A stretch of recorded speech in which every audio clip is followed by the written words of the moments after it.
자, 종부세가 줄어들자 아파트 증여 건수도 뚝 떨어졌다고 합니다. 말 그대로 보유세, 종부세가 좀 줄어드니까 버틸만 한 거죠. 그런데 부모님 이렇게 하시면 안 됩니다. 어머님, 아버님.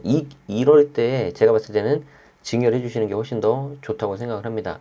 왜 그런지 말씀을 좀 드리도록 하죠. 자, 매일경제 기사를 가져왔어요. 조성신 기자님이 11월 11일 빼빼로 돼 있네. 빼빼로 돼 있는 날 올려주신 건데 3분기까지 증여 4,380건으로 전체 거래량 6.2%, 2018년 3.8% 이후 최저치를 기록했다고 합니다. 왜냐하면 공시가가 2020년 수준으로 뚝 떨어지니까 보유세에 대해서 뭐 이렇게 부담이 없는 거죠. 그렇기 때문에 그냥 좀 일단 버티자. 그리고 내가 좀 핸들링하면서 처분할 수 있으니까. 다만 전제 조건은 뭐냐면은 제가 말씀드리고 싶은 거의 전제 조건은 뭐냐면 증여를 고려하고 있는 아파트입니다. 증여도 어차피 처음부터 고려 안 했는데 빨리 증여하세요 이런 건 아니에요. 그런데 이제 증여를 고려하고 있었는데 마침 하려고 했는데 보유세가 좀 떨어지니까 좀 기다리지 뭐 이렇게 하시는 분들도 계시는데 한번 좀 봐야 되는 거죠. 오히려 이렇게 증여하는 것보다는 저가 직거래 양수도를 한다고 하는데 이거는 이제 소명이 굉장히 높은 확률로 연락이 올 가능성이 높은데 이거 제가 어떻게 피하는지 약간의 팁 100%는 아니에요. 그것도 말씀드리도록 하죠. 자, 서울 아파트 증여 비율이 2017년 이후 가장 낮은 것으로 나타났는데 증여 관련 취득세 부담이 높아진 탓이다. 그렇죠. 뭐 이건 또 있죠. 다만 여러분들이 증여 취득세는 잘 고려하셔야 되는데 일반적인 증여 취득세는 3.5입니다. 여기에 이제 부가세 붙으면 4% 정도가 되고요. 그런데 조정지역이고 공시가격 3억 이상인 경우에는 12%까지 올라갑니다. 그러니까 여러분들이 이거를 잘 구분하셔야 되는데 왜 제가 이거를 굳이 또 써드리냐면은 자, 증여 취득세가 기본적인 경우에는 3.5%예요. 자, 그런데 조정 플러스 공시가가 3억 이상이면 이때는 12%까지 갑니다. 여기 이제 머리 좋으신 분들이 아니 그러면 내가 증여하는 게 3억 안 넘게 지분 증여하면 되는 거 아니냐. 이거 통하지 않습니다. 이런 식으로 하면 다 지분 증여하겠죠. 예를 들어서 해당 아파트가 10억짜리다. 그럼 여기에 대해서 10% 1억 지분 증여하더라도 이 가격이 3억이 넘었기 때문에 12% 가버려요. 됐죠? 그래서 요거 좀 하나 알아두셔야 되는데 물론 조정지역이고 공시가 3억 이상이라 하더라도 1세대 1주택 그리고 배우자, 직계 좀비속한테 넘기는 경우에는 괜찮긴 합니다. 예외가 있긴 있어요. 어쨌든 우리는 이제 이거보다는 보유세를 좀 포인트로 두고 보자는 거죠. 그래서 이거는 많이 좀 증여가 줄었다는 거고 그리고 현재 이 기사가 하는 거는 분석하고 있는 거는 증여취득세도 올라갔지만 특히 종부세 등 보유세 부담이 급증한 2018년부터 증가폭이 두드러졌는데 그거에 비하면은 내가 좀 이제 할만하지 않냐 이런 거예요. 그래서 2018년과 2019년에는 연간 증여 비율이 각각 9.6%를 넘어섰고 2020년에는 역대 최고치인 14.2까지 올라갔다. 자, 그러면은 2021년에는 13.3 그리고 2022년에는 14.1까지 올라갔다가 지난해 연간 7.9로 줄었고 올해도 3분기까지 감소 추세가 이어졌다. 자, 그러면 왜 이 당시에는 이렇게 증여가 많이 됐는지 우리가 과거 내용을 좀 봐야 되는데 여러분들이 이제 어디 가서 좀 찾기 힘들잖아요. 그래서 제가 이제 유료로 하고 있는 네이버 프리미엄 컨텐츠 부동산 세금 분야에서는 1위입니다. 여기에 대해서 제가 과거 데이터를 좀 가져왔는데 과거 종부세 세율 세율을 보면 2021년, 2022년 그때 어땠냐면요. 조정 2주택만 가지고 있어도 중과가 들어갔어요. 종부세 중과. 3주택인 경우에는 지금처럼 3주택인 경우에도 중과가 들어갔고 그런데 지금은 과표 12억 초과되는 경우에 중과가 들어가는데 이때는 12억 이하라더라도요 중과가 들어가서 세율이 0.6 대신에 뭐 1.2, 0.8 대신에 1.6 이렇게 거의 한 2배 정도 됐습니다. 그럼 여러분들이 에게 뭐 겨우 2배? 세율이 이렇게 생각하시는데 실제 세부담은 이거보다 훨씬 커요. 그래서 여기 보시면 제가 가져왔죠. 2021년 11월 22일 여러분 작아서 잘 안 보이죠? 21년 11월 22일 아마 조선일보일 거예요. 그 기사인데 마포 송파 2주택자 보유세 얼마 나왔냐면 5,700만 원. 얼마? 5,700만 원. 어마어마하죠? 마레프 아시죠? 마레프. 공시가 12억 6천. 지금 더 올랐겠죠? 그리고 송파 파크리오 바로 저쪽에 있네. 공시가격 12억 7천. 두 개 갖고 있으면 종부세가 5,698만 원.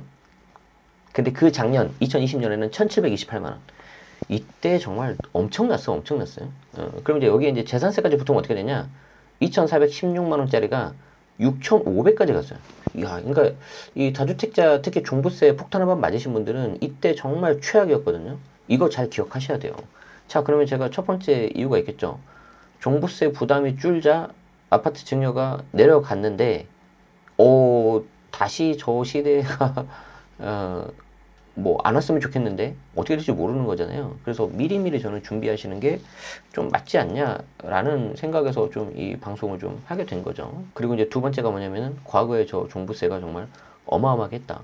즉 2022년에 여기 다시 봅시다 이제. 자 그래서 최근 증여가 감소한 이유가 증여취득세 과표를 종전 시가 표준액에서 시가 인정액 이제 시세대로 쭉 가버리니까 더 높아진 건데 이게 무슨 말이냐면 아까 말씀드린 것처럼 증여취득세는 3.5에서 많이 붙으면 12%까지 가버리는데 그럼 요 앞에 뭐를 기준으로 할 거냐 이거를 이제 과세 표준이라고 해요.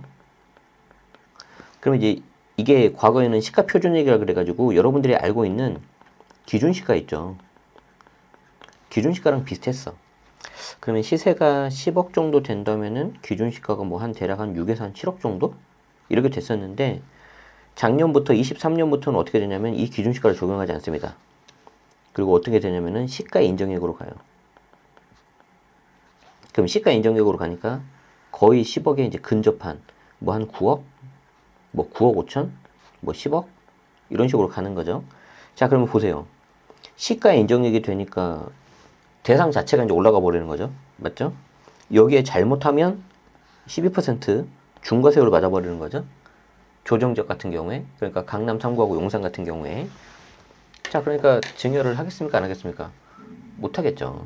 못 하겠는데, 그렇다 하더라도 나중에 이게 종부세 중과세율 들어가고, 이제 시가 더 올라가고 그러면은 문제가 될 수 있기 때문에 좀 미리미리 대비하시는 게 좋을 것 같고, 특히 강남 3구하고 용산 빼고, 제가 지난 영상에서도 말씀드렸지만, 이거는 누가 봐도 조정대상 지역하고 비슷한 녀석이라는 녀석 있잖아요. 다시 한번 말씀드려요. 현재 조정대상 지역 인근에 있는 강동, 마포, 성동, 동작, 영등포 이런데 이런 녀석들 같은 경우에는 누가 봐도 지금 다시 조정대상 지역으로 규제를 한다 하더라도 이상하지 않은 그런 녀석들이란 말이에요. 그러면은 내가 3.5에서 끝낼 수 있는 증여취득세가 12%까지 올라갈 수도 있다는 거죠. 그래서 꼭 이거를 지금 미리미리 대비하시는 게 좋다. 항상 이런 대비는 평화 시대일 때부터 미리 준비를 하셔야 돼요. 그때 가서 전쟁 나서 종부세 중과 막 이런 어마어마한 시기 갔을 때 대비하시면 늦어요. 그렇기 때문에 꼭 이렇게 하시면 좋을 것 같아요. 물론 이해는 됩니다. 정부가 공시가격 현실화율을 2020년 수준으로 되돌리고 특히 다주택자 종부세율도 하향 조정했죠. 아직 남아있긴 있지만 그래서 당장 증여를 해야 할 이유를 없앤 이유도 있는데 마지막에 이제 한 가지 더 있습니다. 제가 이렇게 말씀드렸는데 아니야 난 그래도 지금 내가 가지고 있을 거야. 전제 조건은 다시 말씀드리지만 증여할 아파트라고 제가 전제를 했어요. 내가 증여를 생각했는데 괜찮은 것 같아. 아직은 내가 좀 더 핸들링 할 거야 하는 경우가 있는데 여기에 이제 마지막 하나 고려해야 되는 게 있습니다. 자, 바로 양도세 중과입니다. 양도세 중과. 자, 양도세 중과는 뭡니까? 자, 여러분들이 이제 정말 이제 마지막으로 고려해야 되는 게 있는데 바로 이게 양도세 중과예요. 현재 양도세 중과를 유예하고 있죠. 언제까지? 2020년 5월 9일까지. 연장될까 안 될까요? 저는 개인적으로 연장이 될 것 같아요. 저는 개인적인 의견을 바탕으로. 그런데 만약에 연장이 안 된다 그러면 어떻게 될까? 자, 그러면 다주택인 상태에서 조정지역 주택을 매각하면 중과가 들어갑니다. 여러분들이 꼭 기억하셔야 돼요.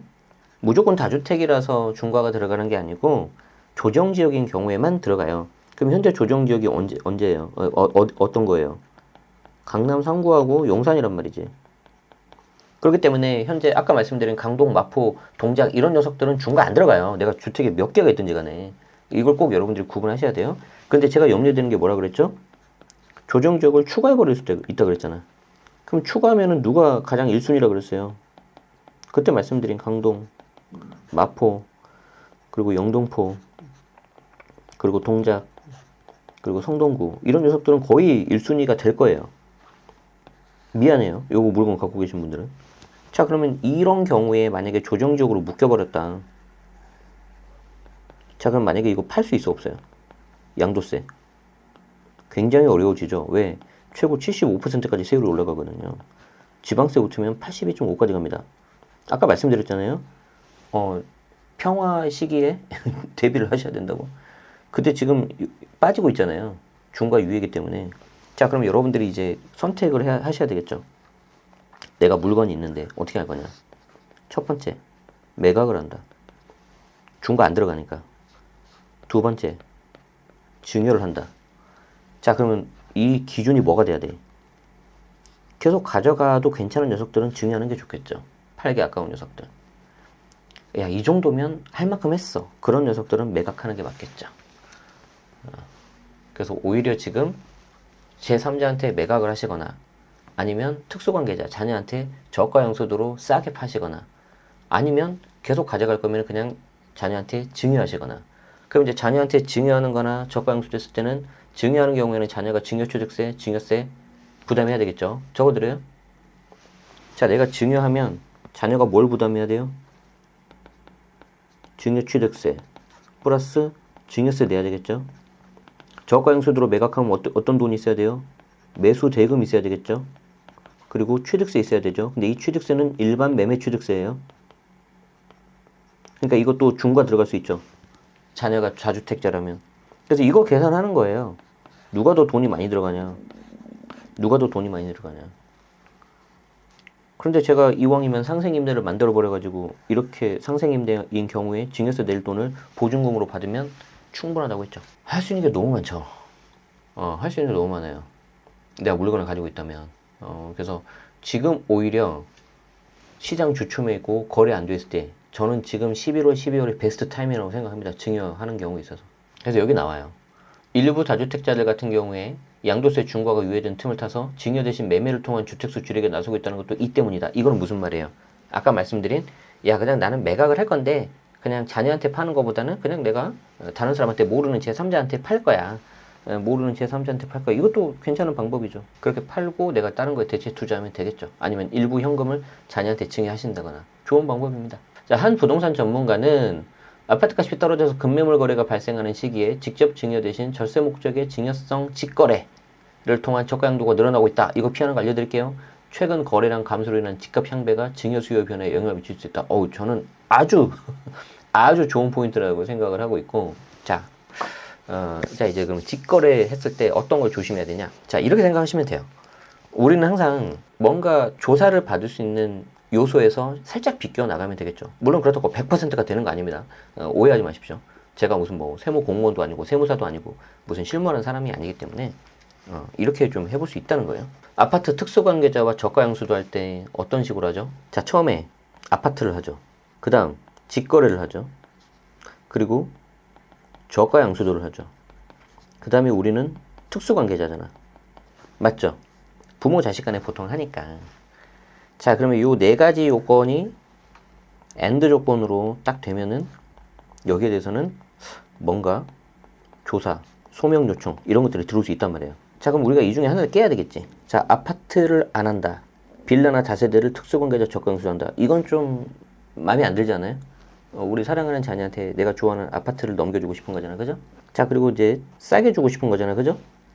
비싸게 팔면 뭐 하나 만나잖아요. 그래서 이제 법이 허용하는 한도 내에서 싸게 넘기고 나는 시세대로 양도세 내고 그런 거잖아요, 그렇죠? 그래야 자녀한테 유리하니까. 그리고 이미 나는 부모 자식 간의 특수관계인데 이거를 천륜을 어떻게 저버릴 수가 있어요? 야, 오늘부터 우리 부모 자식 관계를 끊자. 이걸 피해야 되니까. 이거 말이 안 되잖아요, 그렇죠? 그러면 유일하게 피할 수 있는 거는 이거밖에 없어. 직거래를 피해야 돼. 그럼 어떻게 직거래를 피해야 돼요? 공인중개사 대동하셔서 중개사님 도장 찍어서 신고하시면 돼요. 대필이 아니고 대필할 때 여러분들 보시면 중개사님이 신고 본인 이름 안 넣잖아요. 왜? 자기 신고 들어가는 그 거래가 아니라서 그래요. 그래서 그냥 직거래 하실 때도 중개사를 끼고 하십시오. 복비를 드리고 그 법정 수수료 있잖아요. 그걸 드리고 그래서 그분 도장 찍고 신고를 하게 하면은 조금은 그래도 괜찮아요. 조금은. 뭐 그렇다고 완벽하게 뭐 피한다 그런 건 아니지만 그리고 기회가 되면 제가 특수관계자 저가양수도 할 때 하는 거 계산하는 거 한번 보여드릴게요.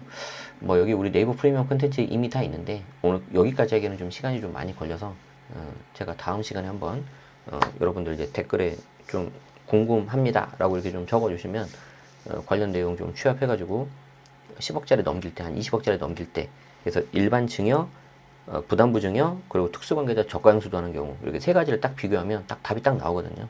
자, 그래서 우리 첫 번째 영상은 엄마 집 나중에 받아라 이렇게 생각하시는데 한번 좀 지금 베스트 타이밍이기 때문에 다시 한번 고려해 보시면 좋을 것 같고 그리고 증여를 어차피 하면 2월 과세 때문에 10년 가지고 있어야 되잖아요. 그렇죠? 그래서 그걸 좀 미리미리 하시는 게 좋을 수도 있다. 이걸 좀 말씀드리고 싶었고 혹시 이게 안 됐을 때 다주택자분들은 첫 번째가 뭐냐면 양도세 중과가 시행되는지를 반드시 체크하셔야 돼요. 그래서 양도세 중과를 먼저 시행시켜서 퇴로를 아마 차단할 겁니다.